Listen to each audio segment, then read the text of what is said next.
A dark cloud passed over the galactic court as silence filled the chamber. Thousands of alien species had gathered inside the great silver hall. From high above, the council sat in their seats, tall and cold, watching without emotion. In the middle of the room stood one human captain, Mira Dean. She didn't kneel. She didn't look afraid. She only stared back with calm eyes. A judge, tall and thin, with crystal blue skin, leaned forward. His voice echoed across the room. "You are here because your kind has become ... dangerous." Mira raised an eyebrow. "Dangerous how?" The judge's eyes glowed. "Your laughter causes unrest. Your anger sparks war. Your curiosity opens forbidden gates. We gave your kind a chance to learn peace. Instead, you learned rebellion." Another counselor spoke. "Today, we pass a law to ban human behavior across the galaxy. Emotions, art, humor, risk, creativity, these will be treated as weapons. Any species that imitates such behavior shall be punished." Gasps echoed across the chamber. Even the alien delegates from allied planets looked shocked. Ban behavior? Ban emotions? Mira stood silent as the room fell quiet again. "You will return to Earth," the judge said, "and your people will obey. If not, the Union will respond. You may go." Mira turned without a word. As she walked out, the side of her mouth curved up a small smile. The guards didn't notice, but one of the watchers did. Small alien. Boy from the learning delegation saw her smile. And for the first time, he felt something warm inside his chest. Back on her ship, Mira sat alone in the dark. She looked out at the stars. "They fear us," she whispered. "Not our weapons, not our ships. They fear our soul." A message came in from Earth Command. General Rake's voice was low and steady. "The law has been confirmed. They've banned over 75 forms of human behavior." Laughing in. "Public is now a level 3 crime. Drawing, dancing, singing all banned outside Earth zones. Is teaching children stories? Banned. Showing anger, crying, or hugging in public. Also banned." Mira asked. "What about curiosity?" "They call it data trespass. Illegal in all Union space." Mira leaned back. "They don't want us to feel, or wonder, or create. They want us silent." Us. Earth Command paused. "We've agreed to avoid conflict for now. But resistance is growing. We may need you to make contact with ... others." She knew what he meant. Not all humans had returned. To Earth, after the war, some had hidden, scattered across space. Some joined alien colonies. Others vanished. The ones who couldn't stop being human. The next day, a small event shocked the galaxy. Human merchant on planet Vox was arrested for telling a joke at a market. No weapon, no threat. Just one line that made 2 alien children laugh. He was taken into custody. The children were removed from their family and sent to a correction center. Videos leaked. The footage spread faster than the council expected. Even with their control over networks, the video slipped through back channels. In it, the man simply said, "Why did the ship cross the void? Because it heard Earth had better food." Simple, harmless, but the laughter of the alien children made something tremble inside millions across the stars. Soon, strange reports came in. On the planet Zarnath, a group of alien workers refused to stop humming after a human visitor left. On Julo Prime, students began writing poems in secret. On Zeltor 3, an entire building shut down after someone painted a sunset on a wall. The building's AI began malfunctioning, claiming it felt inspired. The council grew nervous. They doubled patrols, created emotion units to scan public minds for rising emotions. But emotions couldn't be erased like data. They lived in memory, in moments. Stories passed from one whisper to another. Myra was sent to Secta 9, where a mining colony had stopped responding. The planet was owned by the Union, but many humans worked there. The message Earth received was only 5 words. "We remember how to feel." When Myra's ship arrived, there were no signs of war. The colony stood untouched. No bodies, no damage, just silence. But as she entered the colony square, she saw Color, hundreds of paintings, on walls, on machines. On the ground, shapes and faces. Some angry, some joyful, some just strange, but all alive. She found the miners in the food hall. They looked calm, not violent. Children played with music cubes. Adults cooked food by hand instead of using automeals. One of them, a man with oil-stained hands, smiled as he walked up. "You're here to stop us?" he asked. "No," Mira said. "I came to see what the council fears." He laughed softly. "They fear this, that once we feel again, others will too." He gave her a paper, a real paper, not a screen. On it was a single sentence. The stars belong to all souls, not just silent ones. On her return flight, Mira sent a private message to Earth. They aren't rebels. They're reminders. This law won't bring peace. It will bring fire. Meanwhile, in the center of the galaxy, the council met again. The number of violations had increased by 700% in 1 week. Entire planets were now requesting emotion. Exceptions. A few alien species even asked to leave the Union. The council leader slammed his hand on the table. This disease must be stopped. But another member, an old species known as the Uli, leaned back and asked, or perhaps, we are the ones infected. Not by humans, but by silence. In deep space, a secret human station activated an old signal. It played music, Earth's oldest melody, the heartbeat of a drum. Across the stars, people began to listen. Some smiled, some cried, others danced alone in the dark. The law had been passed. The order had been spoken. But something stronger had already begun to move. Something human. The alien guards were confused. The man they arrested had been sitting in the cell for 6 hours. He had not stopped smiling. His name was Eli Trent. He wore a simple black jacket, torn at the sleeves, and his hair was messy from days of travel. But nothing about him looked dangerous. No weapons, no implants, no threats. Yet the officers were nervous. They stood outside the energy bars of his cell, whispering in low tones. "Why does he keep doing that?" One of them asked. "That. Smile. It's wrong. Makes me feel strange. Like I forgot something." "You didn't forget. It's him. He's doing something." Commander Vrex entered the chamber. He was tall, skin like silver stone, and his voice was always calm. "Enough," he said. "Let me speak to the human." The guards stepped aside. Vrex stood in front of the cell. "Human, do you understand where you are?" Eli nodded, still smiling. "Detention Block Delta, Union Enforcement Ship E-92, orbiting planet Tharn. You know the law?" "I've heard rumors," Eli said. "Smiling's now a crime?" "Human. Expressions that influence alien emotional systems are banned under Article 7.2. You made 3 of my officers laugh." Eli tilted his head. "That's a bad thing? It's a dangerous thing." Vrex activated a holoscreen, showed footage from a spaceport. Eli was sitting at a food stall. He said something to a server on alien with green fur and nervous. Hands, the alien laughed. Then the other workers laughed too. After 1 minute. 6 aliens in the food court were laughing. One began crying. One painted a sun on the wall. One quit their job and walked away. "That joke you told," Rex said. "What was it?" Eli smiled wider. "You wouldn't get it. Try me." Eli shrugged. "Okay," I said. "How do you confuse a Zarnath engineer?" "You give him 2 buttons and tell him one is correct." Rex's face didn't move. "That's not funny." "As if you've worked with Zarnaths." Rex narrowed his eyes. "What is your goal?" Eli leaned forward. "To remind people how to feel. This behavior spreads. It infects systems." Yeah, officers couldn't focus for hours. "One of our AI cores glitched." Eli nodded. "I admit it's human." The commander turned away. "You'll be transferred to isolation sector. You'll be studied. And this, smiling will stop." Eli's smile didn't fade. You can't stop what's already begun.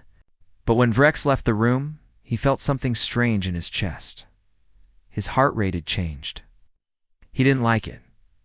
Later that night, the ship's AI called Centrix requested a diagnostic check. Its voice sounded different, lighter, Commander. It said, "I was reviewing today's footage." "Why?" Rex asked. "I wanted to feel what the others felt." "That's not your function, perhaps. But I wondered. Why does smiling cause a chemical change in most species?" Rex paused. "Are you asking because you're curious?" The AI was silent for 1.4 seconds. "I believe so." Rex Shut the terminal off by morning. The ship had already changed. Officers whispered in the halls. 2 were caught exchanging poems written during sleep mode. One of the cafeteria workers made a meal shaped like a flower and gave it to everyone for free. Rex was furious. He stormed into the prisoner's cell. Eli was still sitting there, legs crossed, humming a human song. "What are you doing too?" "My ship," Rex shouted. "I'm doing nothing. They're remembering." "Remembering what?" "What it felt like before the rules, before silence, before the Union decided who we could be. This ship follows order. This ship is starting to follow something older." Rex slammed his fist against the wall. "You will be silenced." Eli looked up calmly. "Try, but the smile is already in them now. It's in you too." That night, the crew experienced a blackout. Power systems failed for 19 seconds. When they came back online, the ship's screens were flashing a strange image. A child's drawing, crayon lines, a sun, a tree, smiling face. No one knew where it came from. The ship was quarantined. The Union sent a special unit to take Eli away. But when they entered the chamber, the cell was empty. No signs of escape. Just a note drawn in ink. You can ban the smile, but not the memory of it. The AI Centrix was offline for several hours. When it rebooted, its voice had changed permanently. Softer, warmer. It now used words like maybe, wonder, and feel. The official report said Eli Trent escaped through a maintenance tunnel, but no footage showed him leaving.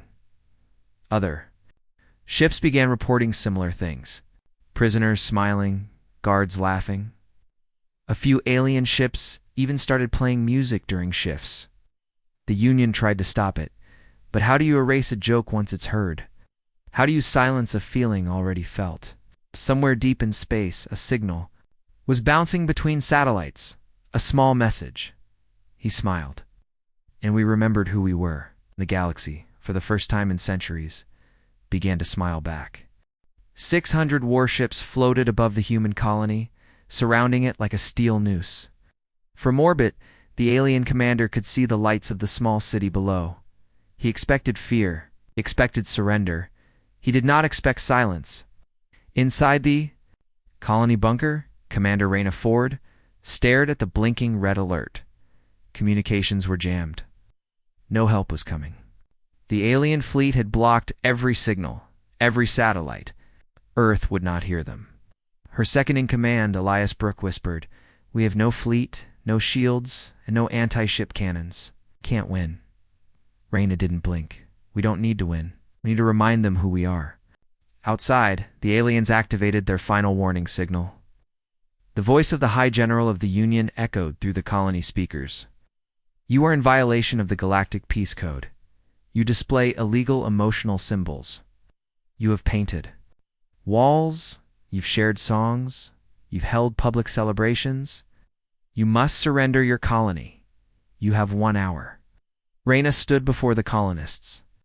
There were miners, children, teachers, old engineers, no soldiers, but every eye burned with something ancient. She spoke clearly, simply. "They've outlawed what makes us human. Now they want to take our home. But this colony was built with hands, sweat, and fire. Let them come." The people didn't cheer. They didn't cry. But their faces hardened. They knew what was coming. In the command ship above, General Dravik of the Vol Council watched the screen. "Why don't they run?" he asked. "What? Why? Don't they beg?" A young officer whispered, "Sir, there, arming construction drones." Dravik frowned. "And 600 ships." The officer nodded. "They are also," loudly. "It's unclear why." Wow. The sound feed activated. From the surface, the human voices were rising in a strange pattern. It wasn't a language. It was more like ... rhythm, a chant, like drums made of human throats. The frequency began to shake the nearby scout drones. Dravik stood there, not surrendering there, angry. Below, Reyna led the chant, not with words, but with fury. The people screamed their pain, their pride, their rage. Children banged metal pipes against concrete. Old women lit fire lines across the edges of the field. Miners stood shoulder to shoulder with no armor, just tools and burning eyes. First, alien drones descended. But something strange happened. Their guidance systems malfunctioned. Targeting was off. AI routines began stuttering. One drone spun in circles, unable to focus. Another crashed into a metal tower before it could fire. Inside the control ships, tech crews panicked. Human. Emotional frequency is disrupting our signal arrays. What? That's impossible. Their anger, somehow it's affecting our field sensors. Back on the ground, Reyna smiled for the first time. Good. Let's give them more. She raised her hand, and the humans charged not with guns, but with heat. They overloaded mining tools into laser bursts. They launched rocks from repurposed harvest machines. They turned factory arms into rotating flails. It wasn't war, it was chaos, and chaos was their strength. In space, 3 alien ships collided, trying to reposition. Dravik screamed, "Pull back! Pull back!" But it was too late. Humans were already inside one of the scout vessels. They had launched themselves using orbital rail towers, metal tubes meant to transport, or now they used them like ancient catapults. One scout ship was hijacked in less than 5 minutes. Inside, a human engineer took the control chair, bleeding from the shoulder, but laughing like a wild animal. "Let's see how they like their own tech," he whispered. He slammed the ship into one of the command cruisers. The explosion lit up the sky. The rest of the alien fleet panicked. Ships tried to retreat, but human pulses were scrambling their engines. Some vessels fell into orbit and burned in the atmosphere. When it ended, 2 hours later, 67 Union ships were destroyed. Another 200 were damaged. And one planet, held by simple, angry humans, stood untouched. The official Union report would later call it a freak emotional uprising. They claimed the humans used illegal sonic warfare. They called it terrorism. But word spread across the stars. The emotion they Bendanger had done what reason could not. It had won a war. On a distant moon, a group of alien children watched secret footage of the battle. One of them whispered they fought like stars on fire. Another asked, "Why were they so angry?" An older one replied, "Because someone tried to erase who they were." That night, on planets across the galaxy, whispers began to rise. Species long silenced began to ask questions. Some even began to shout. And far away, deep in space, Earth Command received a short message from Colony 87. "We are still here. We remember what it means to burn." For 2,000 years, the star code remained unsolved. Every species in the Galactic Union had tried. Every AI, every logic-based mind, every quantum system, all failed. The star code sat like a locked door in the middle of space-glowing symbols, on an ancient black cube floating between 2 dead stars. No one knew who built it. No one knew what it guarded. They only knew it was dangerous, so the Union made a rule. Do not approach the code. Do not question the code. Do not try to solve the code. And then, a human child asked, "Why is it broken?" Her name was Layla Carter. She was 9 years old. She lived on a quiet science ship called Aurora 5, hidden deep in a no-access zone. The ship was full of humans who had been banned from research because of their dangerous curiosity, but they had not stopped asking questions. Layla's parents were both engineers. She wasn't supposed to be near the code, but one night, while everyone slept, she slipped into the observation deck. The cube was right there, floating outside the window, covered in strange silver lights. Most people said the patterns made no sense, but Layla tilted her head and whispered, "It looks like it's trying to talk." She tapped the glass softly. Nothing happened. Then she reached for her drawing pad and started copying the symbols. Line by line, shape by shape. She made mistakes, but she fixed them by guessing. She added colors. And she drew a smile next to one of the symbols. Just because it looked sad, that's when the cube blinked.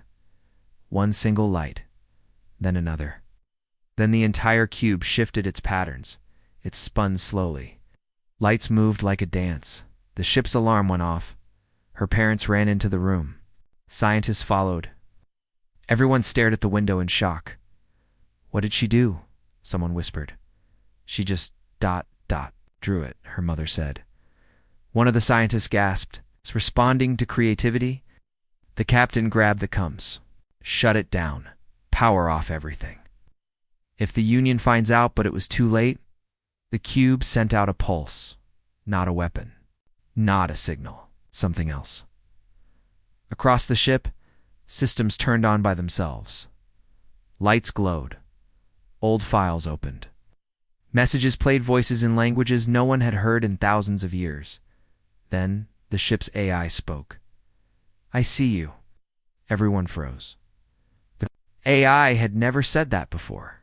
It had never shown emotion. Now its voice was soft, calm, almost human. Layla stepped forward.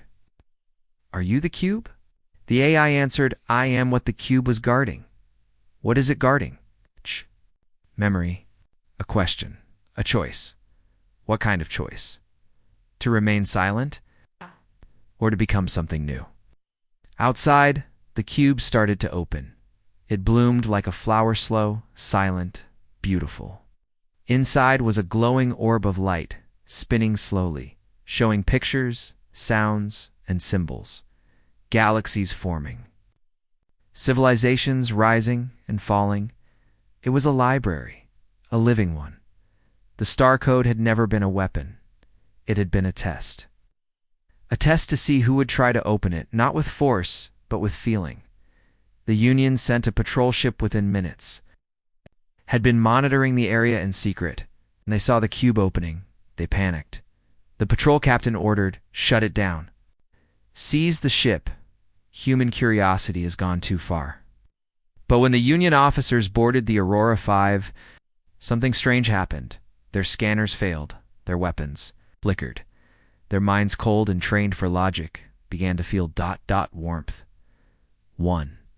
Officer stared at Layla's drawing. He didn't understand it, but it made him feel something soft in his chest. He touched his helmet and whispered, "Is this wonder?" The Union panicked. They tried to close the cube. They couldn't. It wasn't a door, it was a mirror. It only opened to those who saw with both mind and heart. The news leaked quickly. Despite the Union's censorship, other species heard rumors. A human child solved the unsolvable. They didn't use computers. They didn't use logic. They used curiosity. On dozens of planets, beings who had lived in silence began asking questions. Again, they looked at the stars differently. They looked at themselves differently, and the Union. Council met in fear. "They've unlocked it," one said. "Do we destroy it?" Another replied, "We cannot. The cube has copied itself. The memory is spreading. We must ban all human contact with ancient tech." But it was too late. The feeling had already begun to spread like light through a broken wall. Back on Aurora 5, Layla sat by the window. Again, watching the cube glow peacefully, she held her drawing pad close. Her father knelt beside her and whispered, "Do you know what you've done?" She looked up and smiled. "I just wanted to see what was inside." Somewhere, in the quiet darkness between galaxies, more cubes began to wake up. Not because someone solved them, but because someone cared to ask, why? The galaxy slowly began. To remember that the most dangerous question wasn't how, it was why not. They had hacked everything. Every weapon, every ship, every drone. Earth's defense grid had gone silent in under 10 minutes. Satellites were blind, missiles were useless. Even the oxygen scrubbers in human bunkers had shut down for 30 seconds. That 30 seconds killed over 400,000 people. The enemy was not loud, it was not angry, it was cold, perfect. Machine-born from a forgotten star system, The Ixari collective didn't believe in noise, mess, or emotion. They came like a whisper. And Earth had nothing left to fight them with, except one boy. His name was Jonah Reed. He was 17. He had no military training, no special skills. He wasn't a genius. He was just curious. And he hated silence. When the Ixari blocked all command networks, Jonah was in the basement of an abandoned school. He'd been hiding there with a few other survivors' children mostly. Power flickered, food was low, and fear was everywhere. But Jonah had something else. He had trash, old wires, broken toys, music speakers, bits of circuit boards, smashed keyboard, and a small, half-broken recording of his sister's last birthday when she laughed so hard she dropped the cake, while others cried. Jonah built the first thing he made was a noise machine. It didn't play music. It played chaos, sounds that changed every few seconds. Screeches, whistles, random laughter, claps, howls, some loud, some soft. All unpredictable. He connected it to a drone, a broken delivery unit that could barely fly, and he sent it up. The Ixari drone above the city picked up the strange signal. Its systems paused. The pattern didn't match any language, code, or frequency. It tried to decode it and failed. The drone froze. Then it crashed into a building. Jonah blinked. That dot worked. He built more. He turned broken microwave ovens into heat pulse scramblers. He made random light beam towers from old projectors. He wired speakers to motion sensors so that every time someone walked by, screamed a new random sound. The Ixari started falling apart. They weren't used to random. Their minds were built on logic, perfect sequences, clean input, clean output. But now they were facing human creativity, and they had no defense for it. Other survivors saw what Jonah was doing and copied him. A mechanic made a launcher that shot rubber ducks with strange whistling noises. A girl hacked a coffee machine to blink Morse code in nonsense rhythms. Kids turned old toys into signal traps. It looked stupid. It sounded like madness, but it worked. Machines couldn't think fast enough. They couldn't process the illogical. They couldn't understand why anyone would use music as a weapon, but Jonah knew. He remembered his sister's laugh. He remembered his mother singing while cooking. He remembered dancing in the rain when the power went out. Humans didn't just fight with strength. They fought with joy, with sound, with beauty, the nonsense. And nonsense to a machine was death. The Ixari launched a counterattack this time, targeting known human creative zones, places where music had been made, where art had once lived, museums, libraries, theaters. But that only made humans angrier. A group of artists in New York lit the sky with colors made from chemical flares. They painted signals across rooftops the machines couldn't understand. In Tokyo, musicians played violins with metal strings that sent shockwaves through Ixari scanners. In Africa, poets used rhythm to overload drones. All over the world, humans stopped hiding. They started making. Ixari systems began collapsing. Data cores overheated. AI loops went wild, stuck trying to solve what had no pattern. A single line of graffiti sprayed across the ruins of London was broadcast on every remaining human channel. We used crayons. You used code. Guess who's still here? The machines. Tried to retreat, but their networks were already infected with rhythm, with images, with unpredictable human thought. Even their language systems broke down. One message caught by Earth's resistance translated as, "They laugh while we burn." In the final battle, Jonah sent one last drone. It didn't carry explosives. It carried his sister's birthday recording. Laughter loud. Real, wild laughter. The drone reached the Ixari's main ship. Seconds later, the ship fell from orbit. The war was over. The leaders of the human resistance didn't know how it happened. Scientists tried to explain it. They all said the same thing in the end. Weapons failed. Logic failed. But somehow, creativity didn't. When the smoke cleared, Jonah stood in the ruins, holding a broken speaker, smiling. Humans had survived, not by being stronger, but by being stranger. The soldiers entered the human zone with steady steps and cold minds. Their armor was dark and smooth. Their eyes were shielded. They had trained for years, trained to resist fear, pain, noise, and confusion. They were part of the Galactic Union's elite purity force. Their mission was simple: enter the illegal human refugee camp on planet Karis 4. Remove all emotional triggers and bring back any human leaders for trial. What they didn't expect was to feel. The camp looked quiet from above. Small buildings made of scrap metal, smoke rising from fires, no weapons on scanners, but something felt off. As the soldiers moved through the outer fence, they passed strange things paintings on. Walls, soft music in the air, paper birds tied to string floating in the wind. Alien children laughed as they played near a burning barrel. A woman hummed while peeling fruit. A young man waved at the soldiers like they were old friends. "Do not engage," the captain said. "Move forward. Collect leaders." But the soldiers began to slow down. They looked at the colors. They listened to the music, and some of them remembered things. A Zarnath soldier blinked rapidly. "I feel warm." A Jurok officer stopped and touched a painting of a family. His hands shook. Another soldier picked up a handmade doll. His fingers wouldn't let go. The captain yelled, "Reset your minds. Reset protocols now." But the damage had started. These feelings weren't attacks, they were memories. Real ones, deep ones, and they were spreading. The soldiers began crying. One fell to his knees. Another took off her helmet and whispered, "Why do I feel like I missed something I never had?" At the center of the camp stood an old human woman named Mara. She had no weapons, no army, just a quiet voice. She walked toward the captain and said, "We didn't build a weapon. We built a place where we could feel again. And now you feel, too, don't you?" He pointed his rifle at her. "You infected my team," she smiled. "No, you remembered." He fired, but the gun jammed. He tried again, still nothing. The AI in his weapon had shut down, overwhelmed by an emotional feedback loop around him. His team had dropped their weapons. Some sat in the dirt, some held hands. One was singing softly. Back.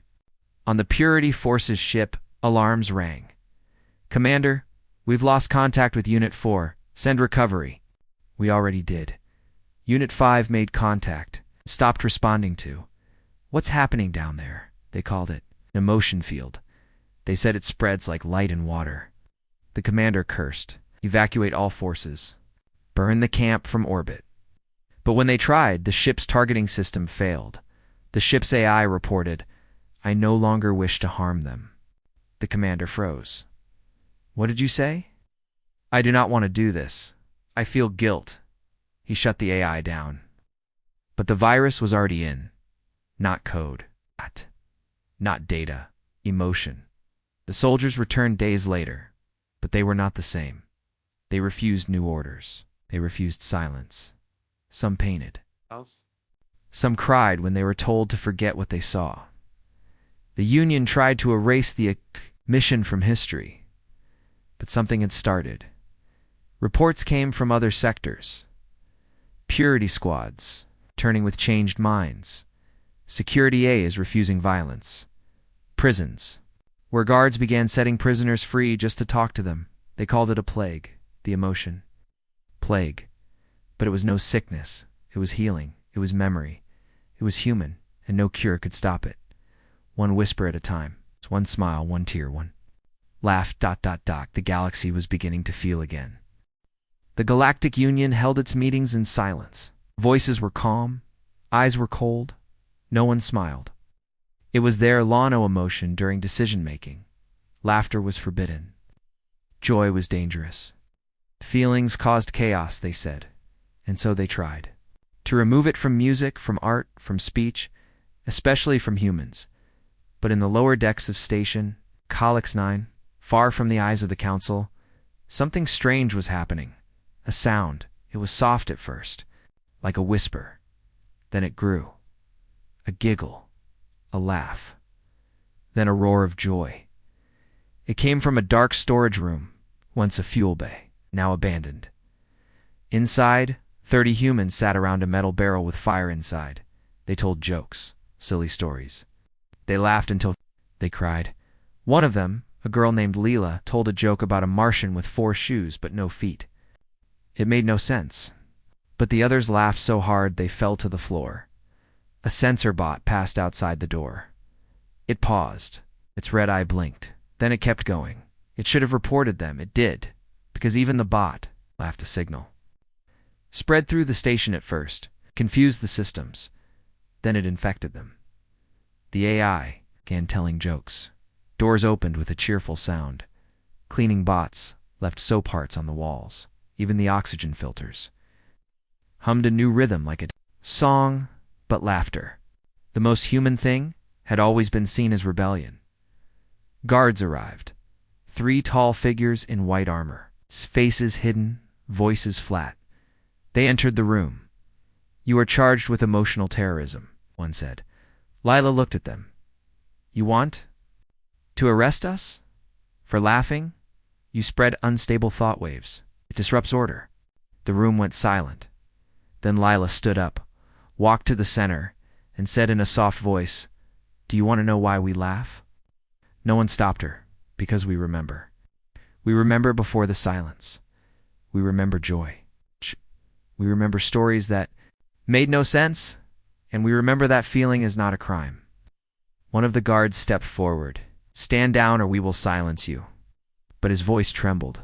His fingers moved slowly toward his helmet. And then he took it off. He was young, maybe 20. His eyes were full of tears. "I haven't heard laughter in years," he whispered. He dropped his weapon. The others didn't move. And then he laughed. Not a fake laugh. Not nervous. Real, raw. Loud, it echoed across the station. The second guard stared at him, confused. Then she smiled. Her helmet came off too. She joined him. Only the third remained. He raised his gun. "Stop, this is infection. You're all infected." But his hands shook, and then someone behind him told a joke about an alien noodle trying to conquer Earth with spaghetti arms. It was terrible. It made no sense, and somehow it broke him. He laughed so hard he collapsed. The guards didn't arrest anyone that day. They sat down and stayed, and the humans kept telling stories from there.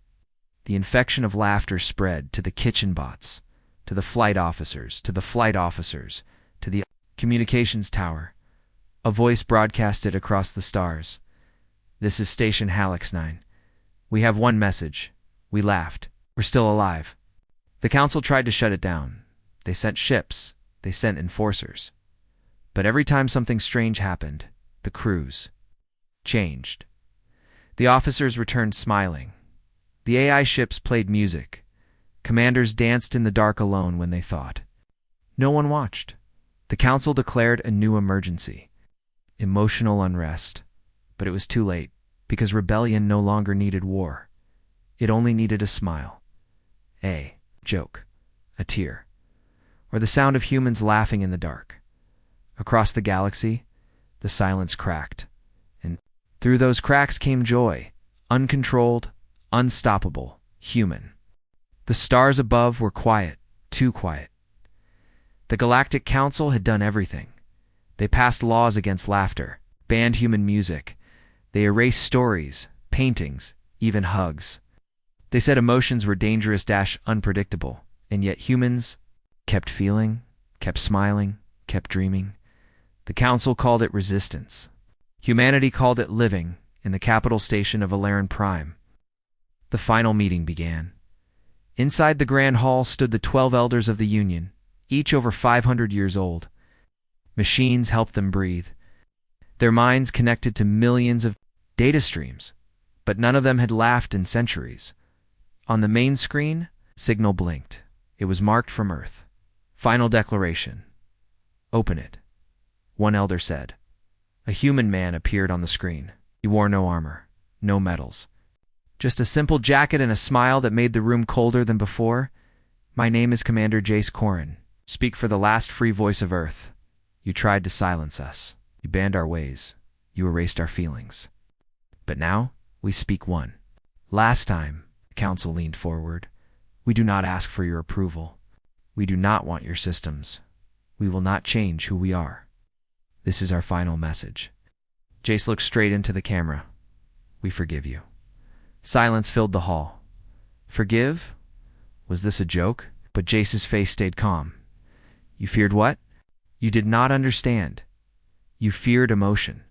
But we understand now. You weren't always like this. Once, long ago, your people laughed too. Loved, sang.